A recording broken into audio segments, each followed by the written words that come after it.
Generation আসবে, তারপরেও কোনোভাবেই এটাকে আটকে রাখা সম্ভব না। এটা থাকবে না ভাই, কারণ এই বছরের এটা সবচাইতে বড় ব্রেকিং নিউজ, যেটা আপনার মাথা ঘুরিয়ে দিবে।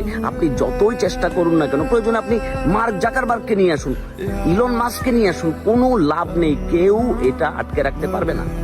হ্যাঁ, আমি সত্যি বলছি, কারণ এই খবরটা শোনার সাথে সাথে আপনার মাথাটা পুরোপুরি ঘুরে যাবে। কারণ আপনি যতটাই চেষ্টা করুন না কেন, প্রয়োজনে রাজুদাকে নিয়ে আসুন, ময়ূক বাবুকে নিয়ে আসুন, রিপাবলিক বাংলাকে নিয়ে আসুন, সবাইকে নিয়ে আসুন, বাংলাদেশের এপারের ওপারের সব জায়গার সবাইকে নিয়ে আসুন, কোনো লাভ হবে না ভাই। এটা কোনোভাবেই থাকবে না, এটা চলে যাবে, এটাকে কেউ আটকে রাখতে পারবে না। হ্যাঁ ভাই, আমি এই বছরের সবচেয়ে বড় ঘটনার কথা বলছি, সবচেয়ে বড় ব্রেকিং নিউজের কথা বলছি, যে হ্যাঁ, আর কিছুদিন পরেই 2024 সালটা থাকবে না, 2025 সাল চলে আসবে। কেসা লাগা মেরা মাজেক।